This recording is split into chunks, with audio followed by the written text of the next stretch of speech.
Part 1. IELTS practice. Questions 1 and 2. You will hear a tutor and some students discussing science and ethics. You should answer the questions as you listen because you will not hear the recording a second time. Listen carefully and answer questions 1 and 2.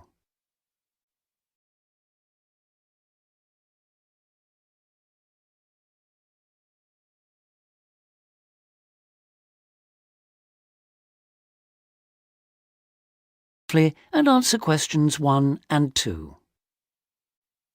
In the 19th century, scientific discoveries took a long time to produce any actual applications, and scientists might have had a case for giving little thought to the social or environmental impact of their work.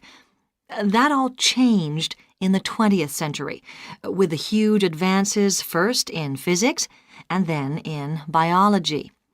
Science started to play a much more important role in our lives, and the relationship between scientists and society became much closer. Many scientists became increasingly concerned about the ethics of what they were doing, as they quickly saw the consequences. The benefits, such as vastly improved crop yields and the eradication of diseases like bubonic plague, but also terrible damage in the form of pollution and chemical weapons. Yes, but some scientists still claim even today that their only duty is to make public the findings of their research. They need to do that, of course, but I think the key points are that they ought to stop making any distinction between pure science and applied science, because in practical terms it no longer exists. And also, they must accept full responsibility for the consequences of their work. Now listen and answer questions 3 to 10.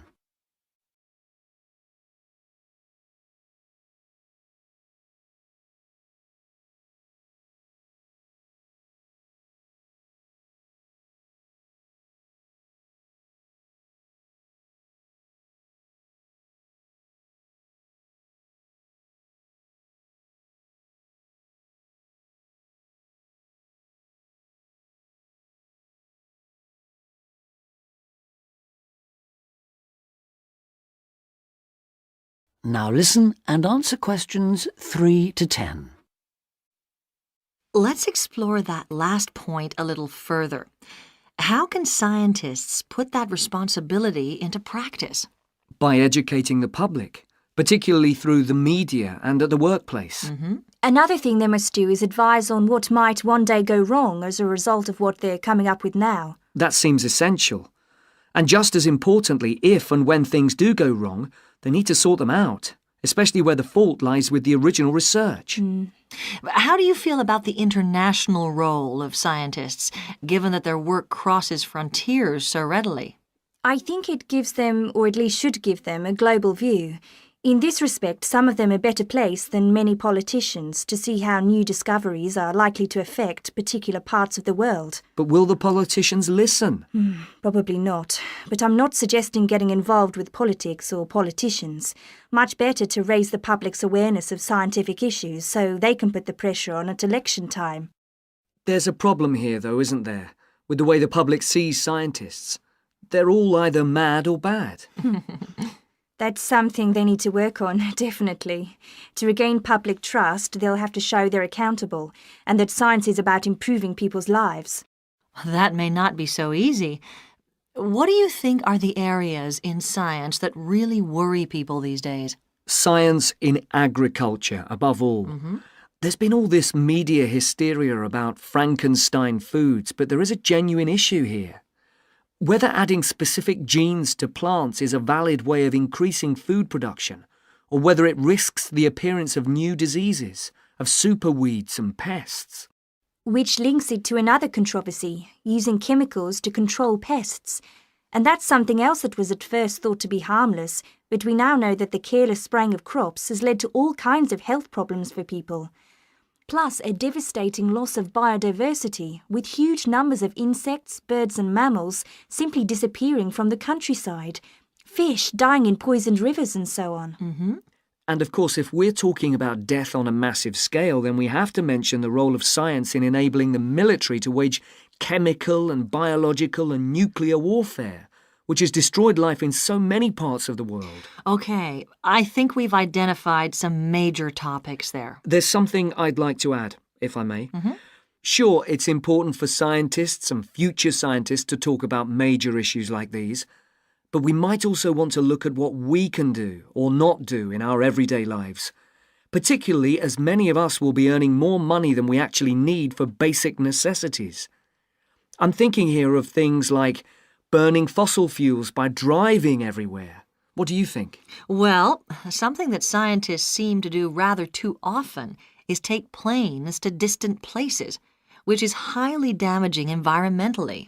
For instance, to attend conferences on subjects like the disappearing ozone layer. When nowadays they could probably stay at work and use a video conferencing link anyway. Which may in fact be an example of how progress in computer science can impact positively on the environment. But going back to harmful things, what else can be done? Again, on the air transport theme, there are the huge distances a lot of consumer goods travel before they actually reach the shops in this country.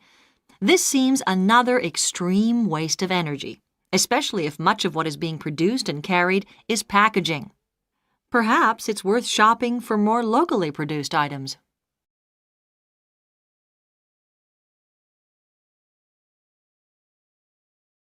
That is the end of part 1. You now have half a minute to check your answers.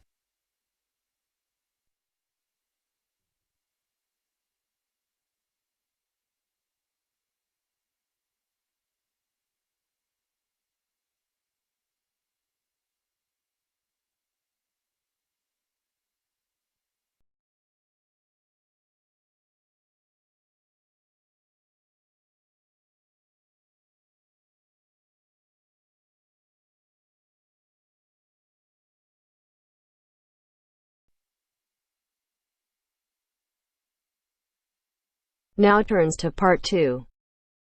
Part 2. You will hear two students talking about a school project. First, you have some time to look at questions 11 to 15.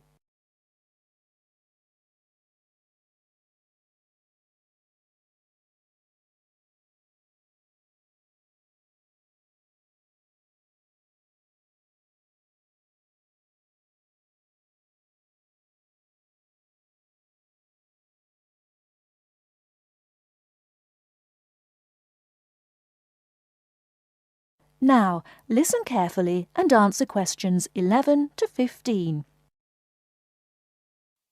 Hi, Lynn. How's your project coming along? Oh, not very well. I've got all the information, but I can't seem to organise it into a presentation. Well, you'd better hurry. You only have one more week. Yes, that's okay. It's just that... Well, why don't you try your presentation on me? Maybe I can help. Oh, really? Great! Okay, well, I've chosen solar power for my subject, and I'm going to talk specifically about domestic water heating. You know, like the ones popular in America. I've got some facts here. Oh, that's good. But just start your presentation from the beginning. Oh, right. Well, here we go then. There are many reasons why we should be looking elsewhere for energy sources. As most people are aware, fossil fuels and other such non-renewable sources are by definition finite, so something needs to be in operation soon. Currently, there are a number of alternative energy sources available which can, with a little preparation, be used to provide for a significant part of our domestic energy requirements. In this presentation, I am focusing on solar power and its application as a domestic water heater. As a renewable energy source, solar power is in many ways ideal. The amount of the sun's energy which reaches the earth every minute exceeds the energy that the global population consumes in a year. Although scientists argue that it is not finite, sunlight is certainly a long-lasting resource which is not depleted through use, and solar power converters use this energy without needing any complex moving parts. Once collected and stored, solar energy can be used for many purposes, but it is becoming increasingly popular as a domestic heating source. Generally, a building that is heated by solar power will have its water heated by solar power as well. And this has even worked in areas that are not exposed to long hours of direct sunlight, such as the United Kingdom, although not so well as in warmer climates. Why have you stopped? Well, that's all I've got so far. Oh, well. Start by talking about how effective it is. Oh, okay. Well, there are a number of factors that influence how efficient solar power can be. The first, obviously, is the amount of sunlight, and this is dependent on season, time of day, and climate. Although the UK has something of a bad reputation for sunshine, it is actually quite productive during some parts of the year. Given a sufficient size of solar panel and water storage tank, solar power can provide all of our water heating requirements in June and July, and even provide the majority until October. From October to the end of the year, this figure falls dramatically. December is the least productive, being able to supply less than 5% of the average household's hot water requirement. It is at this point that solar power needs to be supplemented with a more traditional form of heating. From January, solar power becomes more effective at a rate of about 20% per month, although this rise decelerates to around 18% by May.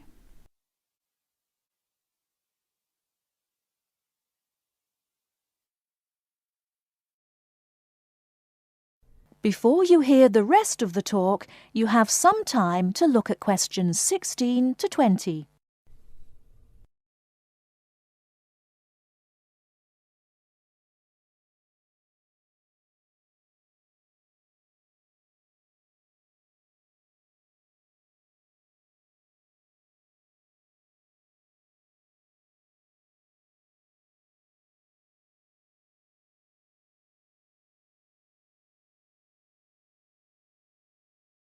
Now listen and answer questions 16 to 20.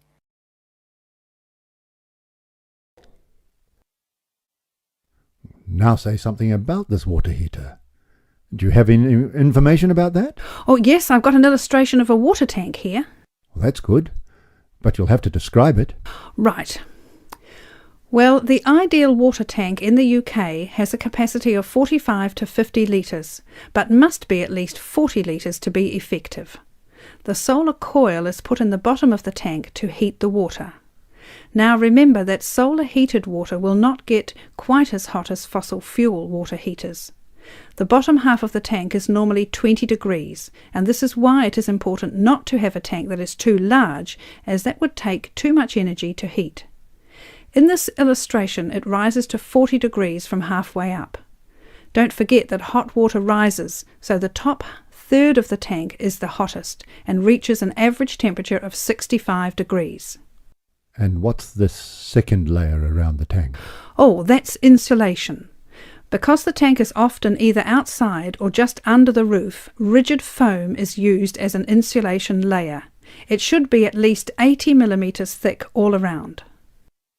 Well, that seems like a good presentation. All you need to do is to prepare some short notes and a larger illustration so you can use it as a demonstration and you'll be fine. Oh, you think so? Well, thanks very much for the help. Maybe I could do the same for you one day. Maybe. Anyway, I have to go. Good luck. Thanks. Bye. That is the end of part 2. You now have half a minute to check your answers.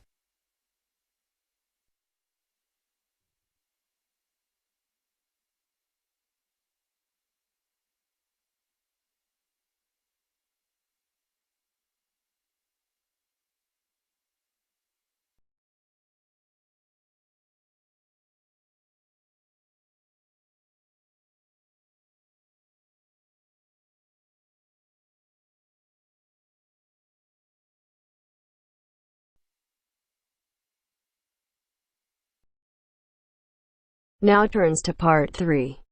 Part 3. You are going to hear a conversation on animal protection. First, you have some time to look at questions 21 to 25.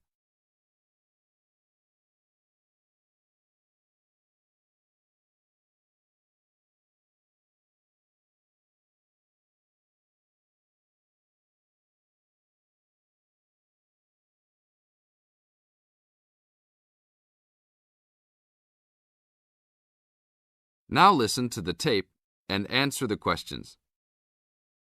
Thanks for joining us today, Mike. How did Baja California become a consideration for a condor release? Our recovery plan for California condors requires us to re-establish the birds in as much as their former range as possible.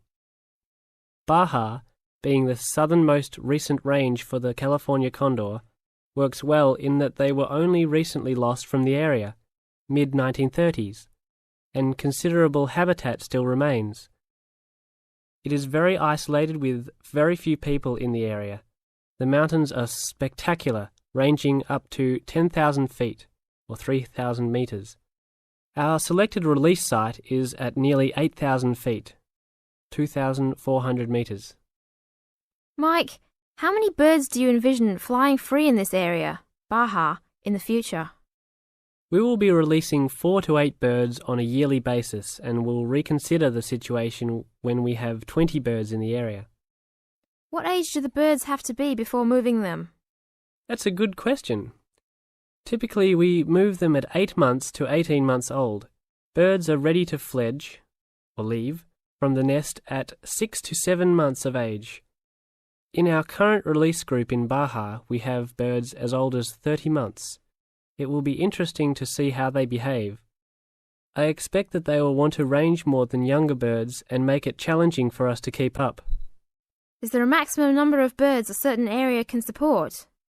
Yes, it's called the carrying capacity for any area, for any species.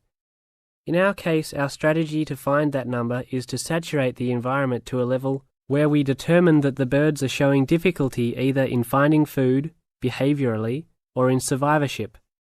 That level is greatly determined by the availability of food in the area and nesting possibilities.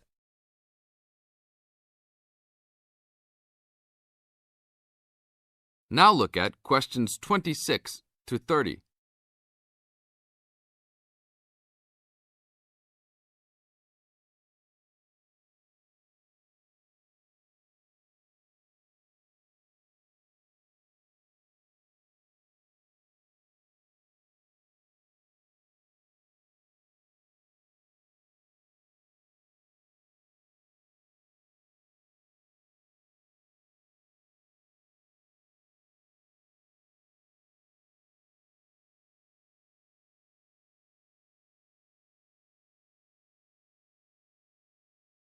As the talk continues, answer questions 26 to 30.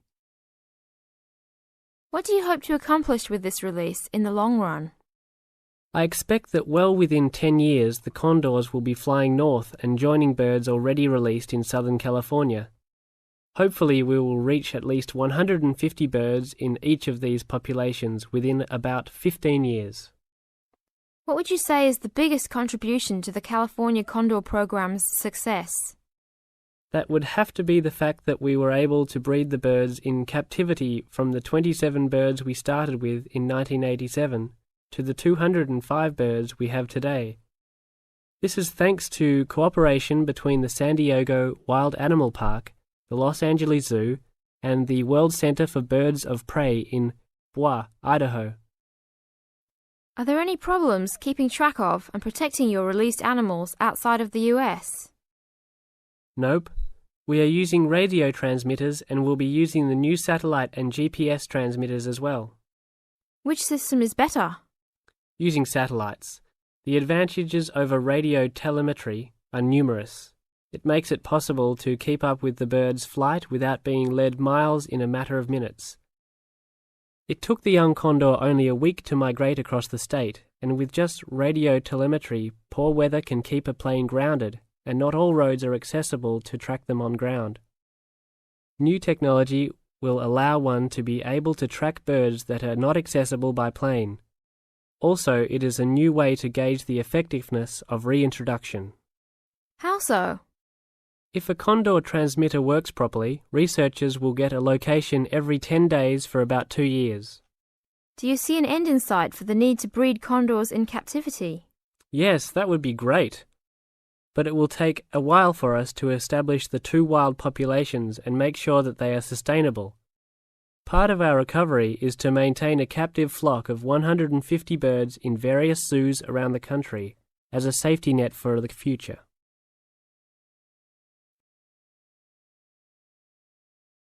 That is the end of part 3. You now have half a minute to check your answers.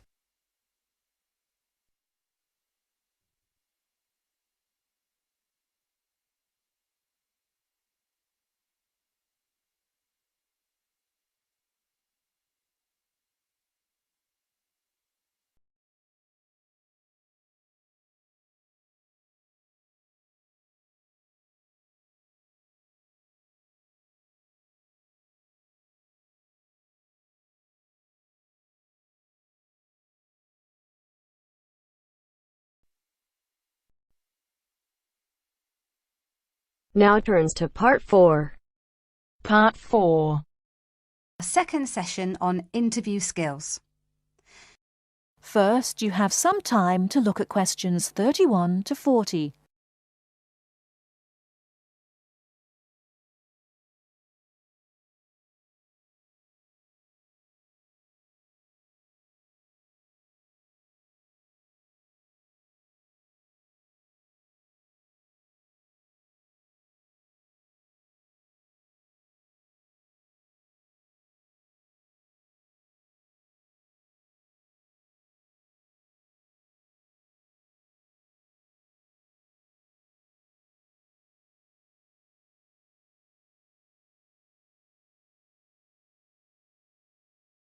Now listen carefully and answer questions 31 to 40.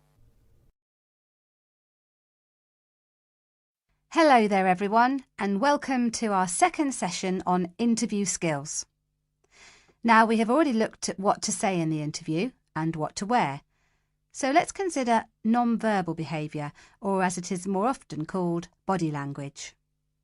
Believe it or not, research has shown that this is what makes the strongest impression on people we meet. Frequent eye contact is one aspect of body language which goes down very well with interviewers and creates a good impression. Looking at people means that you're sure of yourself and confident. In fact, one famous car company even makes a note of the level of eye contact candidates make during their recruitment process for this very reason. So it is very important to maintain eye contact, but be careful how you do it. Avoid staring, as this is a sign of hostility. But avoiding eye contact altogether and looking away or down is even worse. But the general message is maintain that eye contact. Believe me, the eyes have it. Now, along with eye contact, smiling is one of the other important non-verbal actions which say more to the interviewer than any answers you give. A good way to create a good impression during the first few minutes of your interview is to smile warmly when you meet the person or people who will be interviewing you. It shows them that you are relaxed. Facial scanning takes a triangular route, from the eyes down to the mouth and back to the eyes. Even when you aren't speaking, an interviewer will be noticing your mouth, so give a relaxed smile whenever you feel it is appropriate. Now, not surprisingly, interviewers pay most attention to a person's face or head during an interview, and they certainly pick up a lot on what they see. Researchers have identified nodding as going down very well with interviewers. This simple gesture shows that you are listening and paying attention. Another useful head gesture is to tilt your head slightly to one side. Now, this reinforces that you are listening well to what the interviewer is saying to you. However, tilting your head back isn't such a good idea, as this signals arrogance. And drooping your head forward indicates that you are lacking in confidence. And as we all know, that is exactly the opposite of what an interviewer wants to see. So the message is, mind your head. Now, posture, or the way that you carry yourself, is an important area of body language to be aware of. And it is one of the first body language signals that interviewers read as you enter a room. Posture also matters when you're sitting down. A well-supported position, with your shoulders square and sitting full back on the chair, will give the impression that you are confident, which is just what the interviewer wants to see. I once interviewed a candidate who perched right on the edge of her chair throughout. I kept feeling that she was about to run out of the room in terror. However, occasionally leaning forward slightly when the interviewer is speaking reinforces the message that you are keen and interested, as well as showing the interviewer that you're actually listening to what they are saying. But don't overdo it by leaning too far forward. That can be a bit distracting for the interviewer. Now, we all tend to use our hands to gesture, especially when we are explaining something or as we become involved in what we are saying. This is fine. It shows that we are keen and perhaps even excited about something. However, what can work against someone at an interview is when they fidget. This kind of moving about is, of course, what we do when we are nervous, and fidgeting can be very distracting to watch. So if this is a problem for you when you get nervous, it is a good idea to practice sitting with your hands gently resting in your lap or on the arms of the chair. Try not to fold your arms though, as this tends to look uncomfortable or hostile. But whatever movements you make, be careful with your hands. They need to be kept well away from your mouth, head or face. In fact, experts say that when a hand flies up to or over a person's mouth, it implies that the person is worried or wound up about something. For most of us, staying calm in an interview situation is a challenge, so putting in a bit of practice in advance will help. So, to end with, here are a couple of suggestions on how to improve our body language. A good idea is to choose a role model, such as an actor or fictional character, or a public figure or someone you know. Then sit calmly and imagine that you are this person. Now, other countries have different body language signals. So remember that if you are being interviewed abroad, you may want to check if there are any special gestures to avoid. It's also a good idea to get used to reading body language signals. You can do this by simply watching how people interact in public places, such as on the streets or in restaurants. And finally, when people have struck up a rapport, it is reflected through the natural mirroring of each other's body language movements. So you can use this to your advantage by occasionally mirroring the interviewer's own movements.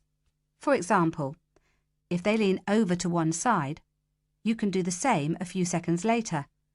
It helps to create a special effect known as similar to me. But don't do it too often or the interviewer will notice. Now, any questions before we move on to interview listening skills? That is the end of part 4.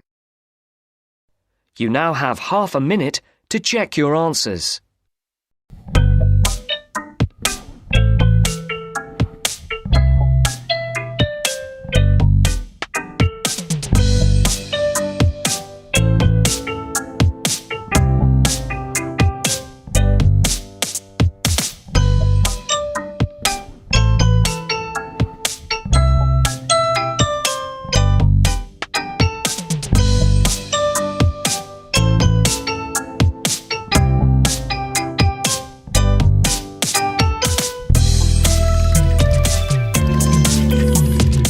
Hello everyone, welcome to Team R Stream. I'm RP. I'm delighted to announce that on your demand we have started a series of writing task 1 and writing task 2. And if your dream is to achieve 8 or perfect band 9, this video is for you.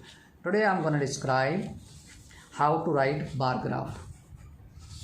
And here you can see the bar chart below shows the popularity of well-known Instagram accounts in 2011 and 2021. 2011 here over here, not 2018. So 2011 and 2021.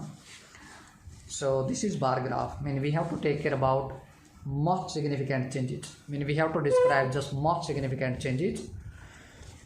I mean, greatest or highest or the most popular, the least popular, least preferred activity. We have to take care about all these things. Then ups and downs. All right, so here is shows the when the bar chart shows below show the popularity of well-known Instagram accounts in 2011 and 2021. So here I have written in as an introduction detailed information regarding the followers of 5 eminent personalities. Eminent mean very famous personalities. So in spite of writing famous, you should write eminent to get band score, higher band score. on Instagram in the year 2011 and 2021 has been provided through bar graph. So this is another way to write introduction. Now see, I have written overview. So it is evident from an overall perspective. So it's again, in spite of writing overall, so I have made certain changes over here. It is evident from an overall perspective that Cristiano Ronaldo became the most followed personality on Instagram. So here you can see Cristiano Ronaldo, and here is 2011 and this is 2021. So you can see became the most followed personality on Instagram. Here you can see in 2011 means Selena Gomez was the most famous in 2011 if we talk about. But if we talk about 2021, Ronaldo became the most followed personality on Instagram, whereas when to write contradictory sentence, whereas Selena Gomez went from most to least popular. So here you can see she was Selena Gomez or Gomez. She was most popular in 2011. So most to least, you can see least popular or least amount of people were following her in 2021. Among influencer throughout the period surveyed, here you can say throughout the period surveyed, it means from 2011 to 2021. Okay, and now let's how I've written VP1. So in the year 2018, you can see, sorry, it was not 2018, it was 2011. It's 2011. Selena Gomez led the Instagram fan following by more than 100 million followers, followed by Ariana Grande 112 million and Ronaldo 110 million respectively. So here you can see Selena Gomez led the Instagram and she was most popular eminent or most popular influencer, Instagram influencer in 2011. Alright, but followed by Ariana Grande. Ariana Grande, you can see here, second most popular celebrity, and Ronaldo is the third most popular celebrity in 2011 with 110 million. By the year 2021, the followers of Selena Gomez surged by double time with 245 million. Here you can see more than 245 or less than 250. So more than double, it means here was just 130 or 40, but now it is more than 245. However, Ronaldo exceeded all other celebrities after 3 years by reaching at the peak in terms of Instagram follower, accounted for more than 300 million. You can see Ronaldo, now you can see in 2021 more than 300 million follower, you can see over here. So that's what I have written. And very important, reaching at the peak, very important phrase, and accounted for, it's very nice phrase you can use in your writing task 1 to score higher. Another striking feature of being observed is, so again it's very nice second introductory phrase. So another striking feature of being observed is that Rock was the second top influencer on Instagram. Rock, you can see, second top influencer on Instagram, whereas Arena and Kylie Jenner hold third position in terms of most followed celebrity, having followers in equal proportion in 2021. Here you can see Arena and Kylie Jenner. On the contrary, we are going to write something opposite. In 2011, both Kylie and The Rock was least popular on social media platform with less than 100 million followers. Here you can see Kylie and Rock, they were least popular mean least number of followers were following them in 2011. This is how you can write very nice bar graph. So hopefully it would be really beneficial for you. Thank you so much. But hit the like button and subscribe our channel for more videos. Thank you so much.